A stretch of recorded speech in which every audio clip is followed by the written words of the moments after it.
Ó, então, vamos entrar nesse assunto do PL, né? Desse racha, que dizem ser um racha. Você tá rindo. Foi realmente um racha no PL? Porque teve ali um desconforto, pelo menos teve. Que foi o Tarcísio dizendo que poderia haver uma reforma tributária, que tem pontos positivos, que não poderia abdicar disso.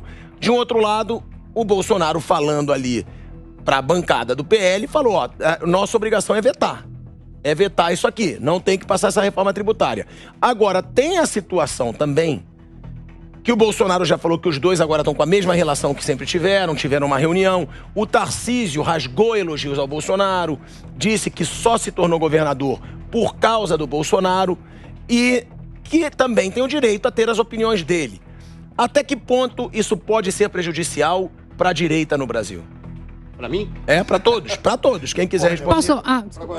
Marcelo, pode falar. Começar, vou falar. Microfone. Pelo menos para começar, vou começar dizendo sobre o Tarcísio, tá? Que bom que o Tarcísio tenha reconhecido isso. O Tarcísio teria continuado a ser aquilo que ele era, um técnico trabalhando no legislativo lá onde ele estava. O Bolsonaro fez o Tarcísio. Então ele tem que ter, no mínimo, humildade e reconhecimento e gratidão ao Bolsonaro. Agora, vamos falar do Tarcísio. É um cara espetacular. E também tem que ter uma certa independência, né? Em alguns momentos. E ele já está buscando a sua independência. Ele é um cara espetacular, ele é inteligente, ele é tecnicamente competente, ele já aprendeu já a fazer política. Esse negócio, não, é que ele é inocente. Não é não. Ficar 4 anos no governo federal, só uma coisa é mais para aprender a fazer política. É ficar 4 anos no governo do estado do Rio de Janeiro ou na prefeitura do Rio de Janeiro. Aí o cara aprende a fazer política. Que lá é uma loucura.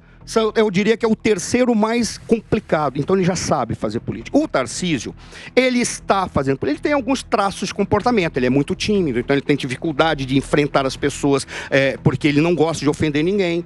Mas a questão é, o Tarcísio está atraindo o Bolsonaro? Não, ele não está atraindo o Bolsonaro. Tanto que a gente para ver, se a gente entender a política como a arte do possível, o que aconteceu nessa reforma tributária que eu discordo dela, discordo da aprovação, discordo da maneira como foi feita, diante disso, o que o Tarcísio fez, se ela aconteceu na forma como está acontecendo agora, é por causa do Tarcísio. O Tarcísio foi lá e colocou alguns elementos, o que mostra que ele é uma liderança que está avançando. Ele incluiu...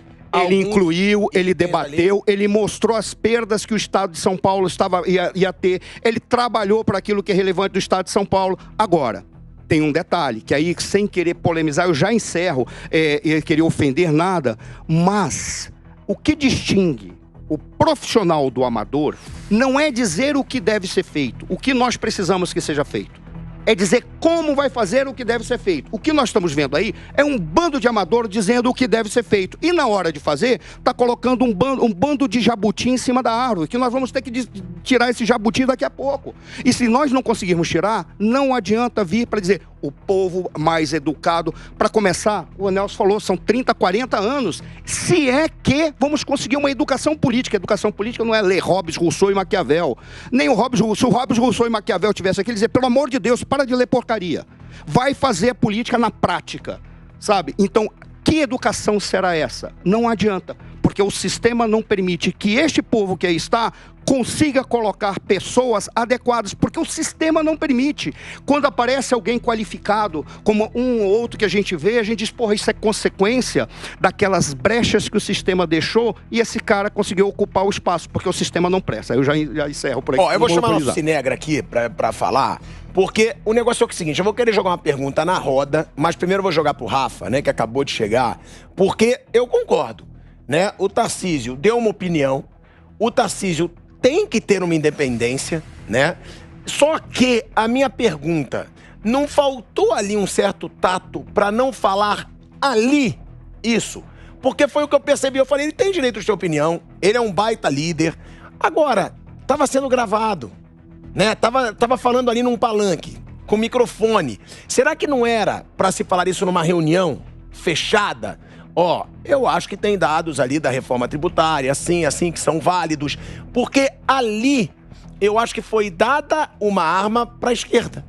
Porque você vê, até o Janones postou. O Janones aproveitou logo depois para postar uma foto com o Tarcísio, grato ao companheiro Tarcísio. A esquerda sabe aproveitar certos deslizes. Pode ter faltado ali um certo tato para não falar ali, mas ter uma opinião dele forte, que é como deve ser um político?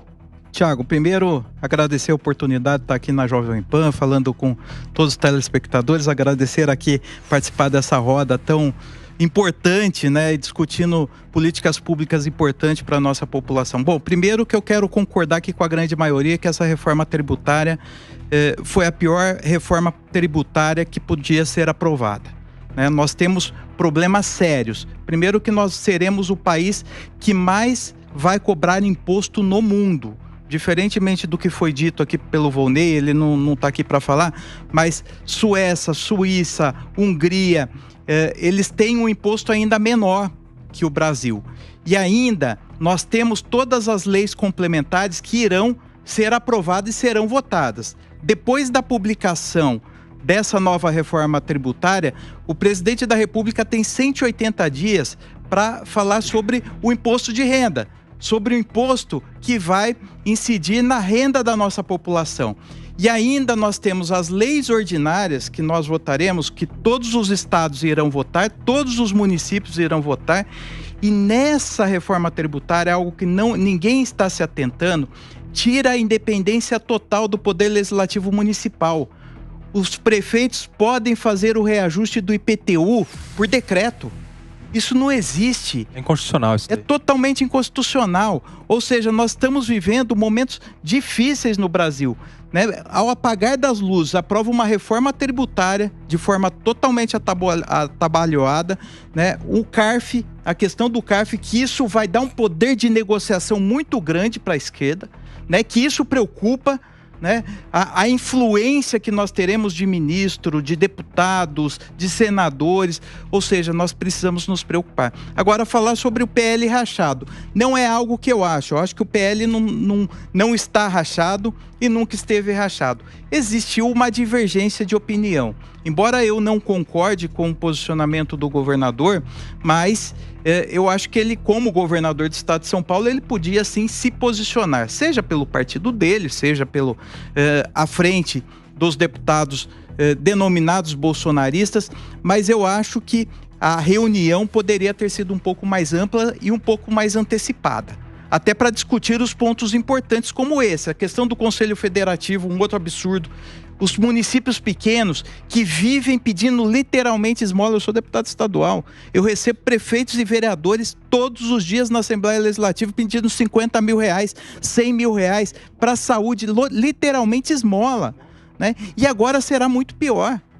Com essa reforma tributária que nós temos, será muito pior. E quem vai sofrer com isso? Será a população. A população que depende dos serviços públicos. Eu já vou chamar o Alessandro Azzoni para sentar aqui. Já pode chegar, já pode sentar na cadeira. Aqui a gente não para. Alessandro entrou, continua o debate. Agora, eu quero fazer essa pergunta, tá? Aqui na roda, já Felipe Campos também vai entrar com a gente para falar da situação do Neymar. Tem aí um bando de disse-me disse nessa situação, amante, direct, muito assunto pra gente falar aqui.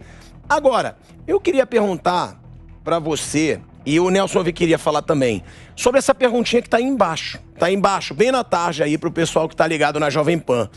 Tarcísio terá que provar que é de direita? Porque foi feito todo um escarcéu em cima dessa história, por isso que eu digo que eu acho que ele não precisava falar isso ali. Porque ali aproveitaram, vazou um vídeo, que claro que tinha gente filmando, sempre tem, e aí começou a haver um questionamento. Até porque muitas vezes as pessoas não tentam interpretar o que foi dito. Elas viram, opa, tá jogando a favor do governo Lula. E não é bem assim. O Tarcísio tem o direito de ter uma opinião. Agora, ele vai ter que provar, gente, que é de direita? Olha, é difícil a gente falar de provar que é de direita, Se a gente for para a ciência política, jurídica e tudo que a gente imagina de uma direita pura, talvez o Brasil nunca tenha assistido uma direita como se deve. Então, vamos partir desse pressuposto. Então, eu acho que o Tarcísio, se ele tiver que se justificar de direita, eu acho que é basicamente uma esquizofrenia, a meu ver. Ele é de direita. Porque ele é de direita. Ponto 1. Ponto 2. Vejam, gente, o estado de São Paulo. Ele é o estado mais importante deste país em arrecadação. Ele tem autonomia própria e, mais do que isso, ele vai olhar o desenho da reforma, em que medida prejudica ou não o governo do Estado de São Paulo. Ele tem que trabalhar na agenda dele, como todos nós colocamos aqui. Nós temos grupos, categorias e classes de pessoas no Brasil. Seja ela política, seja ela em nível do judiciário, de todos os níveis federativos, executivo, legislativo e judiciário. Todos têm agendas próprias. Nós vimos aprovações de bônus, reajustes, de uma série de coisas que, quando começamos todos a falar aqui, falamos, precisamos de uma reforma política, federativa. Aí o Osmar, poxa, Gisele, mas no final do dia a gente não tem como resolver o problema, porque é um interesse político este que vai fazer girar toda essa dinâmica de emendas ao mesmo tempo. Quando a gente olha para o CARF, né, que teve a provocação, o CARF, ele é um órgão que ele pertence ao executivo, a presidência dele é uma indicação do executivo, mas os conselheiros que ali estão, eles participam num comitê de seleção. É muito interessante e importante contar isso, porque eu, enquanto ex-membro do conselho, posso dizer, e o juiz tem que se pautar pela quê? Pela imparcialidade, não é, Asmar? Então a gente não pode dançar conforme a música, sobre a perspectiva da gente deturpar os órgãos de Estado. E a Bárbara colocou isso muito bem.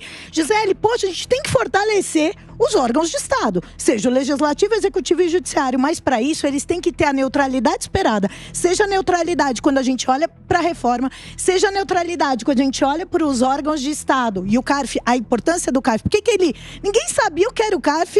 Conselho Administrativo de Recursos Fiscais. É Muita órgão... gente ainda não sabe, tá? Não sabe. E o que é o CARF? Vamos lá, eu acho que vale a pena rapidamente explicar. É um órgão paritário, que significa dizer 4 representantes do fisco e 4 do contribuinte, que vão julgar as grandes causas tributárias e que, por isso, ele acaba tendo repercussão de milhões na arrecadação. Essas grandes causas tributárias, elas podem sofrer um empate, 4-4, né, gente? Lembrando, 4 do fisco, 4 do contribuinte.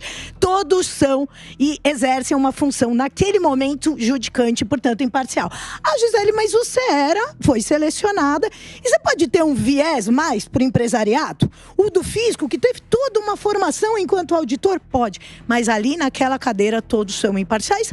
Ou pelo menos deveriam ser, e acredito muito nisso, na medida que estive no órgão. E aí você tem um empate, Asmar. E esse empate é pró-fisco ou pró-contribuinte? Essa é a discussão. Todo esse PL do CARF num primeiro momento, em abril de 2020, na vigência do governo Bolsonaro, isso é o que é, e aí em qualquer discurso político ou não político, isso é o que aconteceu, o critério de desempate a favor do contribuinte foi aprovado em abril de 2020. Houve, portanto, uma discussão, espera-se que sim, no legislativo, né, gente? Como na reforma, mas não, Gisele, mas agora na reforma a gente tá vendo, tá tudo meio bagunçado. No CARF também, portanto, voltaram a discutir. Mas voltaram a discutir sobre um prisma arrecadatório. E aí, volta ao gancho do Tarcísio. Então, tanto o órgão, os chefes do executivo, Tarcísio, quem é? O chefe do executivo. Vamos pensar.